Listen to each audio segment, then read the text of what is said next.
Hello, welcome to my brand new YouTube channel. I'm so excited about this. My name is Rachel. You can also call me Rad. And I'm so excited to be sharing some more in-depth journaling content and some things that I have wanted to share about for a while and normally have to condense down to 3 minutes or less for TikTok or Instagram, where you can also find me at All the Rad Reads. So I'm going to start with a little flip through and further explanation of my 2022 book bullet journal. So this is a journal from Archer and Olive. It is beautiful. I have used these for several years now. I have a couple others that I've used in the past, like this green one that's beautiful and this pink one. They all have a gold like embossed cover. They're kind of like a linen fabric texture with for the cover, and that's great. I love these journals. They have really thick pages, and that's something that I really love about them. I will say the white did get a little bit dirty throughout the year, but it has been well loved and well traveled, so totally understandable. All right, I went with a very different style for this year than kind of my normal. I went with kind of a collaged, scrapbooked, kind of vintage color scheme, a more layered kind of almost junk journal look. And that's not something that I had done in the past. And it was really fun to play with a new style. I don't know if I will do that again in the future, but I really enjoyed playing with it for this year. And I would totally recommend trying new things when you journal. There's no harm in trying out new styles. So I started with an index, and you'll see on a lot of my pages, I did this kind of alternating line style. I use these Crayola Super Tip markers a lot. These are my favorite. They have a great tip that just is really kind of juicy but stays in the lines really well. And I use that a lot to just kind of break up my lines and kind of make it visually easier to tell the lines apart. If you can't tell, this journal is a dot grid style on the pages, which I prefer to like a grid style. I find that it helps me have a good structure to my pages without being really limited by a grid. So dot grid is my preferred. This journal also has 160 pages. I do number them. They don't come numbered, but that's totally fine for me. These pages are really thick. They are 160 GSM, so very thick. There is not a lot of ghosting, if any at all, which I really love about Archer and Olive. And the journal, when closed, is about that thick. So there's also a pocket at the back if you want to use that to store anything. I don't usually. And a pen loop, which is pretty handy. You got the little strap to keep it closed and your 2 bookmarks. So back to what I have inside. We have my index. I just kind of, again, have my pages numbered based on what I had numbered them myself, so that helps to keep track. I don't really refer back to this a whole lot, but it's helpful to have it. I keep a reference page in the beginning, and this is something that I do refer back to a lot. It was helpful to count out how many squares or kind of dots across the grid were horizontal and vertical to be able to measure for future kind of designs more easily, to measure out how big a book cover was as I printed it. This actually changed throughout the year. The way that I printed my book covers shifted once I got my Canon selfie printer. So that actually got updated, as you can kind of see here. When I cut out a book cover, if I can cut one real quick, it's a little bit bigger than that 1 by 1.5 inches, but it really just kind of covers up that 1 by 1.5 inches. It's not terribly much bigger than that template that I had drawn. So all of my pages design still worked, which is kind of handy. And then here you kind of just see some references to the way that I design kind of a little header for my backlist pages, my series pages. The color, that 97, is in reference to the number that I labeled my Crayola Super Tips with. I've numbered and labeled all of my colors and swatched them in my whole Super Tip set because I am just that way as a person. You can see that these markers also have those labels, and those correspond to my star ratings. I use these star stickers throughout my journal. These are purchased from Alicia Marks It. I love her shop. Her little tag is here, Alicia Marks It. I cut them in half just to fit in here, but I have lots of different stickers from her shop, and I use those throughout my journal. But these star stickers are great. They're just a teeny little 5-star sticker, and I'll just color them in based on my star rating. So highly recommend using those. It saved me from having to draw a million stars throughout my journal. And then I decided at the beginning of the year which washi tapes I wanted to use throughout this journal, and then I just put a little kind of swatch of those here, and I've kept them kind of out from the rest of my washi tape collection. And these are the tapes that I've used throughout this journal just to keep things consistent, and I kind of found that fun throughout the year. Kept the colors and the vibes cohesive. Here are some reading goals that I set for the year. Some things like reading 150 books, wanting half of those to be by Black, Indigenous, or people of color. A couple reading challenges I wanted to complete, some series I wanted to read through, some different challenges again that I wanted to do, reading the Bible in 90 days with my church. My word for the year was kind or kindness, so I wanted to read 3 books about that. You can see I have not made a ton of progress with this. I always think that I want to do this and then don't tend to return back to them. So I've learned my lesson.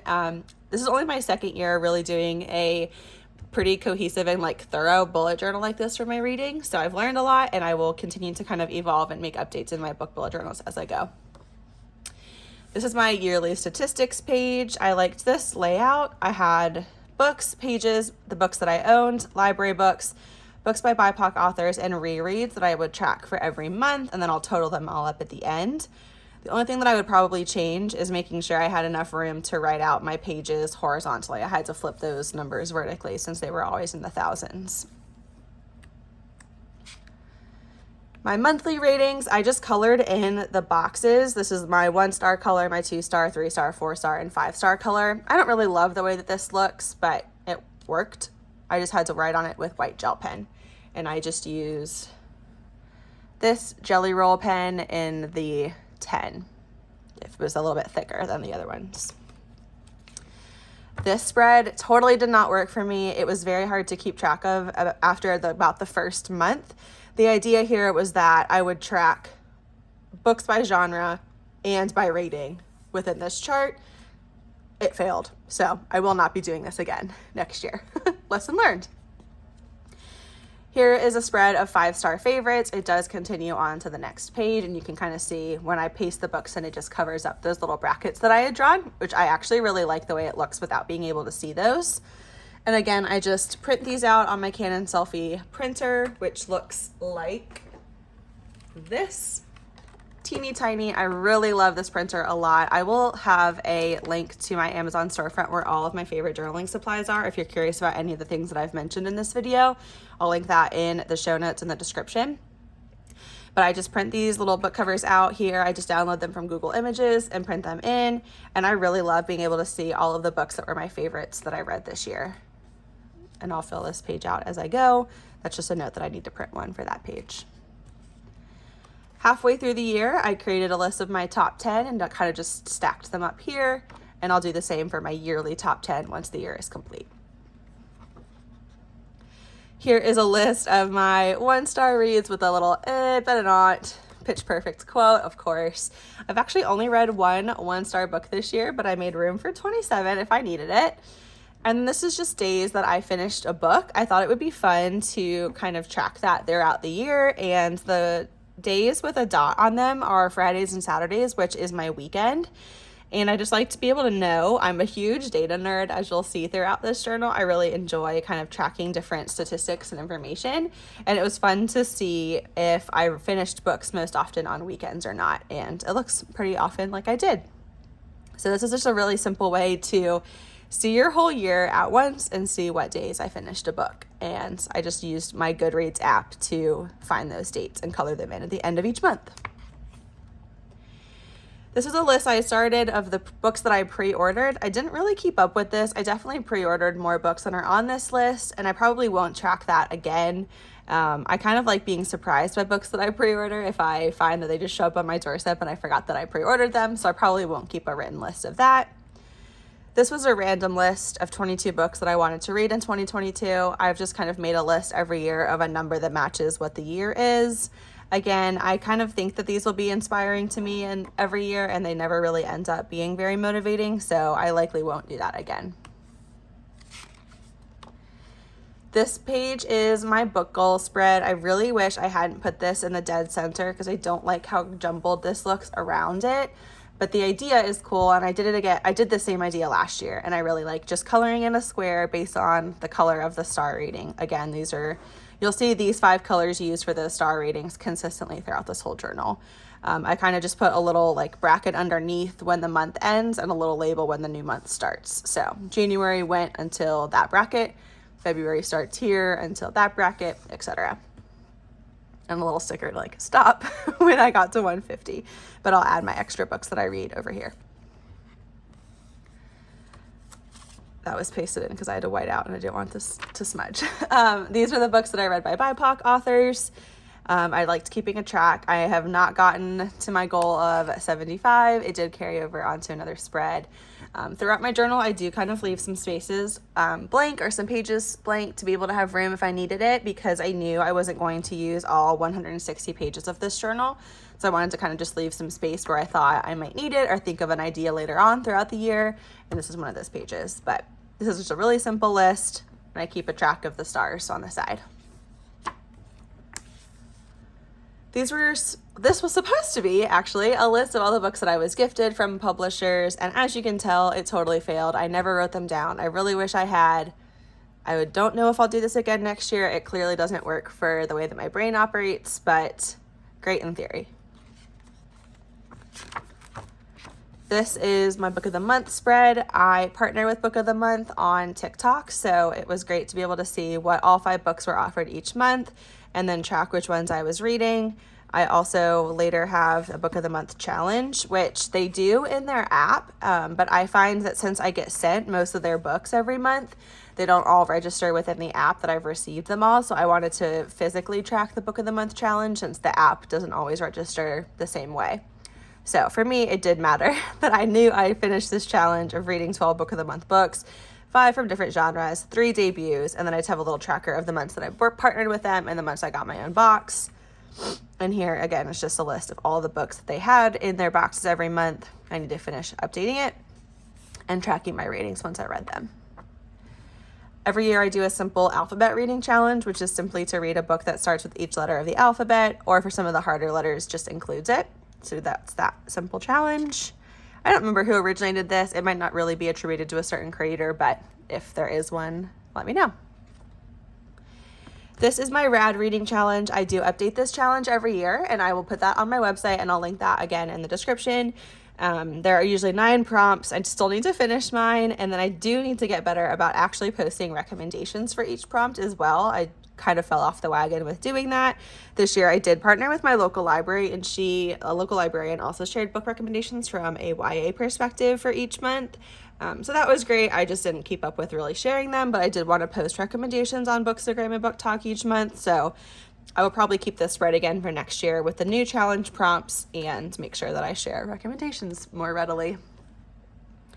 I really love the Unread Shelf Challenge. It's created by the Unread Shelf on Instagram. I'm not somebody who really focuses on not adding books to her collection, but it is still a priority of mine to actually read the books that I have on my shelf. So this helps me to read those, and I like that there's a prompt for each month plus bonus challenges, and they all kind of add up to a bingo board.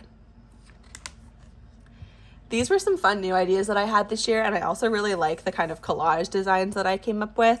So this is my major weeper spread. If you know, you know. That's a quote from The Holiday. These were books that made me cry, and these were couples that I loved. It was just kind of a fun little addition to my journal. I want to think of more things like this to add through my book journal next year. They just are fun things to track and don't really need to have like data, but are just interesting to look back on. This is a challenge created by Jasmine L. Holmes and Shariah Calabras. Sorry for the mispronunciation there. This is the Reading Everybody Black challenge, and these are all the different prompts. I kind of penciled in some suggestions. I will definitely continue this challenge in 2023. I want to focus more heavily on this specifically. And these were, again, some suggestions I kind of just taped in. That's a great idea if you're journaling and you have things you want to remember, but you don't want to put them on the actual page. It's just really easy to tape in a page that you could remove later. 20 Books by Black Women was hosted by the Melanated Reader on Instagram. I'm pretty close to finishing that. And then this went around Instagram pretty early on in the year of reading 12 books recommended by 12 different friends. I realized that this wasn't really interesting to me. I love my friends and I love the books that they find interesting, but I personally wasn't really drawn to reading these books once they were suggested to me, so I won't do that challenge again. This was supposed to be a tracker of my book talk growth, but I wish I had broken down the way that I tracked in each square for smaller goals, because it just hasn't happened as quickly as I thought to be able to track my growth throughout the year. I made 2 whole pages for that and thinking maybe I would get to 300,000 followers this year, and I'm really proud of my progress that I've made, but it's just been slower than expected. And again, here's my Bookstagram growth. I did make these a little bit slower. I just wish, again, I had broken the goals down so that I could color them in quicker and see more progress building faster, as opposed to having 500 chunks. At the end of the year, I plan to create pages here for 12 fiction faves and 12 nonfiction faves from the whole year. I should probably go ahead and design those. I just kind of lost steam when I was designing the journal at the beginning, and didn't create those at that point. Couple more blank pages, leaving myself room for other challenges or things that came up, but they never really did. I use these little Post-it tabs throughout my journal to differentiate different sections. They're by Avery. I will again have these linked in my journaling supplies on my Amazon storefront. There's 2 different sizes, these kind of small size and this longer size. I use this at the top and these along the side for each of my months. There's 3 different metallic colors. There's also different versions. So each month I paste in this square photo of my book stack at the very end of the month once I've finished reading all of my books, and have this photo to paste. And again, throughout the month, or at the end of the month, I will post all the book print all the book covers, paste them in, put in the star stickers, color them in. Occasionally I'll write a little note or jot something down next to the book, but I found that I really don't want to put my full book review in here, as I usually already have those on Goodreads or the Storygraph app or on my Bookstagram, and I don't really need them in my journal too. So really simple and minimalist is key here for me. I didn't keep up with it when last year I had much more space to write many more reviews in here for each book that I read. It didn't really work. So every month you'll just find the month in review, that book stack at the very beginning, and then all the books pasted in. I had to rip some out, so there's a little oopsie there. But these are just pretty simple, pretty fun. Again, a couple thoughts I wrote in, but not usually. These are kind of all the same, but it is fun to see all the months stacking up.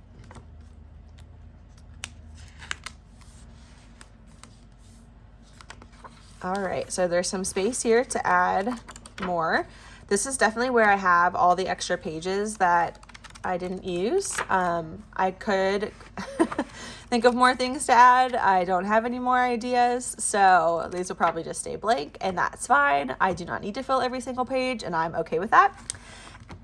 Excuse me. And at the very end of my journal, I just have a list of everything I read. For some reason, it is really satisfying to me to have a straight up simple log of all of the books that I read and the star ratings. So title / author's last name and the book or the rating by star.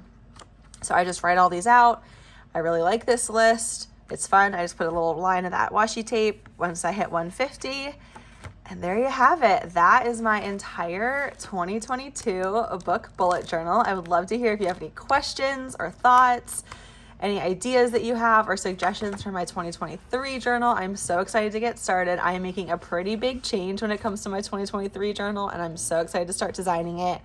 I will likely get started on that pretty soon, and I'll definitely share the process here. So make sure to like and subscribe so you can see that video when it comes, and let me know what you want to see more of. I'm so excited to get this channel started and would love to hear your thoughts. Thanks for being here.